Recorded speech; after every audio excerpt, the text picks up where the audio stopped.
Hello everyone, this is Crota giving you a shoutcast in Game 2 in a series between Mouse Thorzain and Liquid Red. Game 2 taking place here in the Xel'Naga Caverns.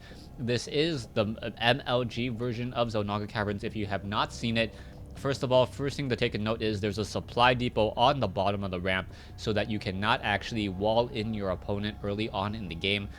Just make a note of that. I know a lot of the times you see a Protoss versus Zerg matchup and you're like, hey, why is there a supply depot? Yeah, the supply depot is just there. Simply ignore it. It can be destroyed, but it is lowered so units can walk over it.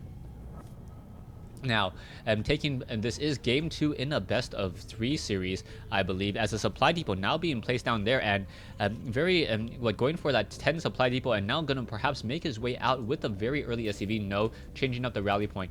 Thorzain spawning on the bottom left-hand side of the map as the red Terran. Meanwhile, we have Liquid Red spawning on the north top right-hand side of the map as the blue Zerg. Zerg versus Terran in the Xel'Naga Caverns, a very, very popular matchup that we've seen a lot, and I'm curious as to whether Thorzain will be trying to use that early barracks pressure. Early barracks pressure, very strong from Terran if the Zerg player doesn't know how to handle it, if the Zerg player doesn't pull the drones off in time, or if he doesn't scout it in time, will take a lot of damage. But otherwise, I'm sure Liquid Red has already seen early Zerg or early Marine pressure in the past, and most likely will be able to respond to it rather accordingly, as we are now going into a double racks play. So it is going to be early Marine pressure off of 2 racks, which means that 3 Marines will be coming out in just a moment, along with 1 SCV to try to put some pressure down. A drone now making its way over, and the drone will be coming up that ramp to take a look, see the double raxes, and then make its way back down. Now, one of the things that a Zerg player needs to really be careful with is having the right amount of balance between Zerglings and drones. In the early portion of the game, when you see that your opponent does have this double racks down, it does mean that you need to try to go for more Zerglings. But if you go for too many Zerglings and then Mouse Thorzain decides to instead alleviate on the pressure just a little bit and instead go for a faster command center, you have Zerglings that are not doing anything when you could be having drones mining and giving you a stronger economic lead.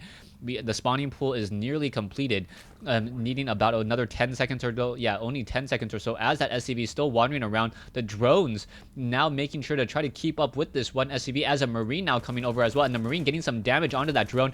And what you can do here is, he's actually not going to try to abuse this one location here, as the drones are now coming off the mineral line. There are, 5 drones there. This one bunker just a little bit too far away, though, as the Marines are now trying to put some pressure. We are going to get some 8 Zerglings now down, as the drones are now coming back over as well. So the drone's going to get some damage, trying to get some damage onto those drones there. There are going to be 4 Zerglings and a couple of drones battling out. 1 drone has been taken down, as the Marines are now just continuing to just try to run away. 1 Marine gonna get taken down over there, but instead going after another drone, so nicely done. And I believe, yes, the bunker is gonna be completed in time, and that is absolutely huge. Another SCV, the SCV could try to perhaps go for another bunker placement, and that would be a very, very important, as well as the lower hit point Marine just staying inside. Most likely we're going to see the fresher, more Marines now trying to push back over here. The Spine Crawler nearly completed, as the Marines are now trying to fight back and forth. This is not looking very good at all for Thorzain.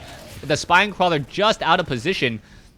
And now that Spine Crawler may try to reroute and figure out what exactly is going to be going on, but there are Zerglings coming down, intercepting some of the reinforcements, and that is why these 3 Marines are going to be arriving to the party just a little bit late. The Spine Crawler is uprooted. The Marine now trying to get some damage, but unable to do so, as the SCV is going to just try to repair, unable to do that, as well as the Marine inside this one bunker trying to get as much damage on possible will be able to back off. Not going to be able to salvage that even for 75 minerals, as the Marines are going to perhaps back off, and Liquid Red has responded very well with those with that early aggression, being able to stop many of those Marines and also stop that bunker from being placed in. Thorzain now transitioning into a command center here. He does not yet have a factory, but he can easily get that up in just a moment. But the Marines now once again trying to push in a little bit of pressure, and I don't agree with this play by Thorzain. Not exactly sure what Red really plans to do with all of these, or what Thorzain plans to do with only 3 Marines against those Zerglings. But I guess what he's doing is he's forcing Red to constantly train more and more Zerglings. And when you can trade Marines for Zerglings, at least a 1 to 2, That's going to at least slow down the drone production and also supply lock Liquid Red. Liquid Red currently is supply locked for a little bit of time, now finally able to get up some more drones. But he is sitting behind in economy. If you take a look, Thorzain does have that mule, so he is mining out much more efficiently. Zerglings now swarming in over here by the Xel'Naga Watchtower. Marines trying their best to fight off against the swarm. The Zerglings picking them off one at a time, and the Marines are going to get taken down. Down they go, as Liquid Red just coming out a little bit ahead so far throughout this matchup, and the Marine trying to stand off against the Swarm, unable to do that very well at all, as the Supply Depot now taking some damage, and now also the Tech Lab taking some damage.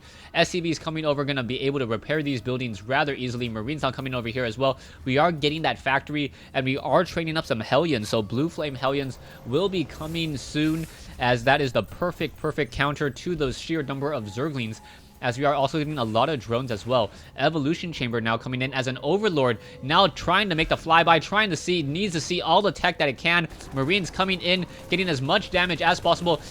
Once it sees that second factory, he knows to expect Thors, or it's not Thors, expect Hellions. And he should perhaps respond, yes, with a Roach Warren.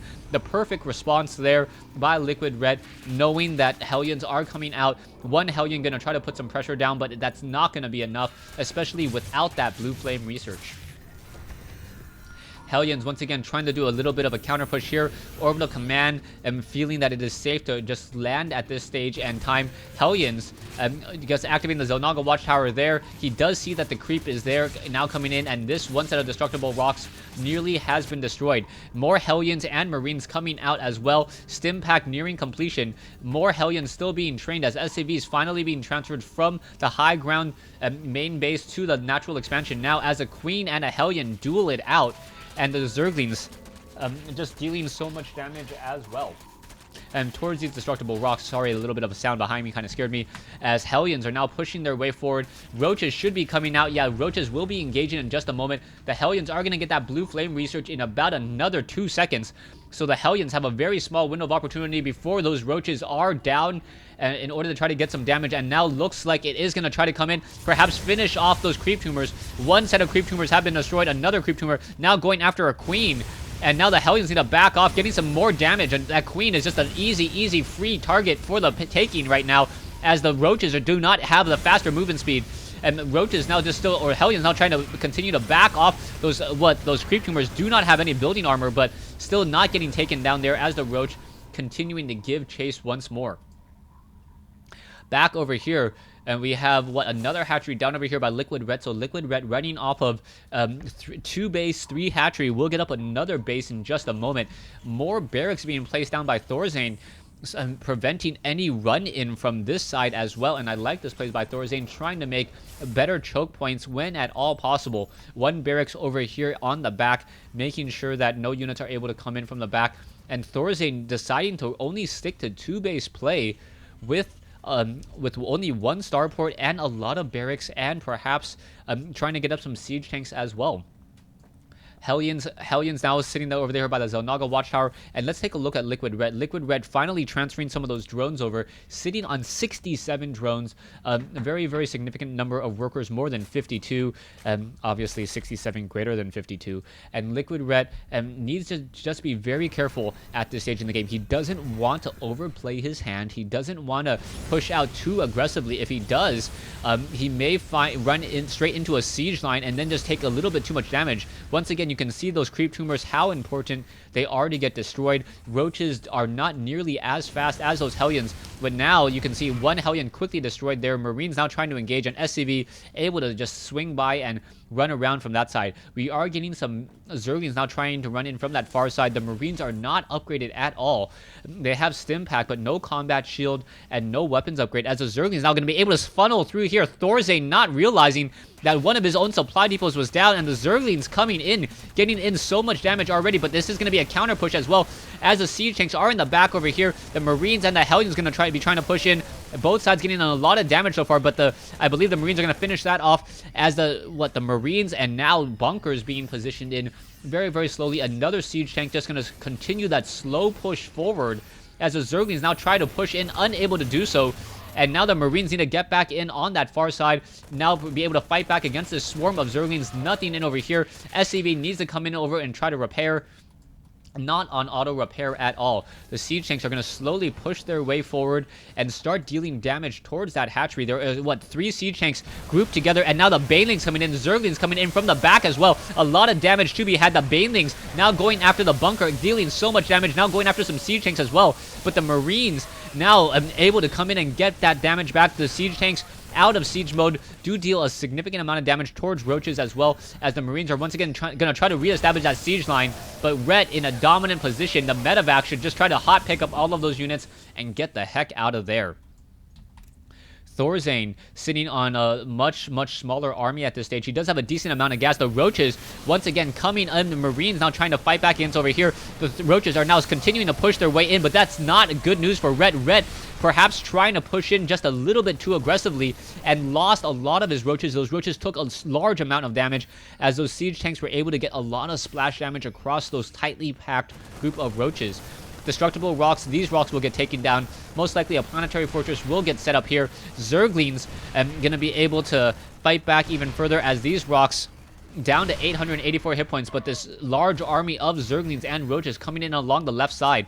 The army of Liquid Red, believe it or not, is actually slightly smaller, as there is not as much gas and not as many minerals, but that's quickly going to change, as well as Banelings now being hatched and cooked up once more. The siege tanks do not have any weapons upgrade. We are getting the Zerg Carapace upgrade and the pneumatized Carapaces, as well as the Overlords getting shot out of the sky. That's bad news. A siege tank now up on the high ground, going to be able to protect a lot of those Marines from taking any of that Baneling splash damage. Roaches going after one Marine here. We do not... Oh, no supply depot here, so one siege tank trying to fend off against this attack here. The Roaches coming in from behind. Banelings coming in from the front. But that one siege tank up on that high ground may be the saving grace on this whole entire battle there. And you can see how much damage that one siege tank was able to do, and not having to worry. It is in a very forward position, but able to just destroy those Banelings rather easily, as more Marines are still being trained up. The army of Thorzain now significantly larger, as the army of Liquid Red, he's just taken so many losses at this stage in the game. 2,400 versus 1,000 income, but it really looks like Thorzain has perhaps an advantage, or has a very large advantage with his army at this stage. Marines are now trying to back off. Once again, siege tanks, both sides battling it out. Roaches once again pushing back in. The Roaches are not upgraded at all. The Marines are trying to get some damage onto those Overlords now, and those Overlords suiciding their way in, perhaps trying to offer sight up onto that one high ground siege tank, but unable to do so. Command center now going to land over here at the gold mineral patch, upgrade to a planetary fortress. The medevac deciding to back off. These Marines perhaps can easily stim in once more. The Marines are upgraded 1-0, and a Queen once again trying to push in just a little bit too far. More Zerglings are coming in. Production wise, we are getting the pathogen glands. Infestors may be coming to this game a little bit late though, but these Banelings, if they're able to find these Marines, should be able to offer a lot of protection. And there has still not been any Mutalisks just quite yet. Another hatchery being placed down here, so Ret expanding all across the map wherever he can. The planetary fortress not yet completed, so the Roaches may be able to shut this down rather easily. And now the SCVs are just trying to come over, trying to repair it. It looks like it will turn around, be able to fight back. Marines now coming in as well, getting in a decent amount of damage. More Roaches are getting destroyed as this hatchery by the gold mineral patches has been taken down. Thorzain now with a very strong counter push, looking to try to turn the tides and trying to even up the game series at 1 game apiece. Liquid Red's Banelings sitting at 2-1 upgrades. Banelings on a roll, looking to deal as much damage as possible. And now in come the Roaches. Roaches trying to get as much damage as possible. The planetary fortress down to 63 hit points. There it goes. Planetary Fortress simply taken down by mass Banelings, and Thorzain now running off of only one base once again, being forced to do that long distance mining with those mules and those SCVs. His economy is completely shot at this stage, as he needs to rebuild, or he's going to lift up an orbital command and reestablish it there. Trying to press every advantage that he has, keeping his army advantage alive, pressing in with Marines, and will be able to shut down this hatchery rather easily. Drones are going to be pulled away in just a moment. The Marines, none of them were taken down. The medevacs have some amount of energy, but they cannot take another fungal growth all too easily. You can see that the Marines are over here trying to shoot down some of those Overlords. That this one siege tank already up to 10 kills. And just doing a great job making sure to destroy those banelings. And now we are going to get another counterattack by Rhett. Rhett moving out with these banelings and these roaches and these zerglings. This one orbital command in a bit of trouble, as well as those banelings may try to once again take down the orbital command. Once more siege tanks and getting fungal growth, and the banelings finding their target. But the infestors are now a little bit too far forward, and the siege tanks are going to be able to finish off the rest of those roaches. Army-wise, 1,800 versus 1,075. Orbital Command could easily call in some more mules and try to turn the tides once more. We can see a large number of Zerglings here, but those Zerglings are only upgraded 2-1 against 1-1 Marines. Those Marines with Stim still will be able to fend off this attack rather easily. Siege tanks gonna get surrounded and destroyed, but the Marines are really what's dealing the damage towards them. Doing a nice hot pickup there, deciding to back off, and then perhaps going to re-land in this position here. This one siege tank, or this one Marine, just continuing to just trying to destroy more and more Overlords. Zerglings hanging around by this Xel'Naga watchtower, as Liquid Red now saturating the 3 o'clock expansion location. We need to get another siege tank in siege mode. Once again, Zerglings are going to battle it out and now trying to push their way forward, but the Marines out. Marines able to get that damage off and finish off many of those Zerglings and those Infestors once more. We are getting another drop up onto the high ground here. The Zerglings don't see anything at all, and now the Marines are simply going to stim in, trying to get some damage, going after the drones. There is an Infestor here, but the Infestor does not have enough for a fungal growth. So very, very nice pickup by Thorzain. Thorzain will be able to just keep this one medevac nearby and put a lot of pressure. Infested Terrans could be spawned, but that would not be the best use, as we are now going to get some Marines up onto the high ground. But chain fungal growth going to shut down the medevac and some of those Marines over here. Finally, the one medevac over here perhaps going to do a drop into the main base. Zerglings now coming over to try to deny this drop, and it looks like, yeah, those Marines are simply just going to get eaten up one at a time. Thorzain not keeping track of the drop, deciding to finally back off here. Another siege tank up on the high ground, as we have another group of Marines coming in. So Thorzain multitasking, keeping Marines alive in multiple locations, trying to do multiple drops, making it very, very difficult for these Infestors to get to. The Infestors will come in, get a fungal growth, get 2 fungal growths in, but and now able to finish off the rest of those Marines. But another drop coming in over here as well. So Thorzain just everywhere across the map whenever he can be. A fungal growth should be coming in. No fungal growth at all, as the Infestor decided not to. Siege tanks still up on that high ground. Another Marine activating this Xel'Naga watchtower. Siege tanks should be able to blast anything that gets within range rather easily. There you go. That one Roach taking in a lot of damage already. That Baneling is most likely going to be that next target here as one Marine. And wow, Liquid Red saying GG. Alright, that was an unexpected GG coming in from Liquid Red. I never really saw any true indication that he was that far out of the game income wise. You can see that Thorzain is currently mining with 6 mules at the gold mineral expansion, so that's the reason why he has such a large amount of minerals. Army wise, he does have a larger amount of larger army, 3,000 versus 1925, 1375 versus 1050. But it still felt like Liquid Red could have gotten back into this game. He could have easily perhaps reestablished an expansion here, and perhaps use those Infestors, use burrowed Infestors play, as siege tanks would not be able to spot them, and then used spawn infested Terrans in order to try to get some splash damage in.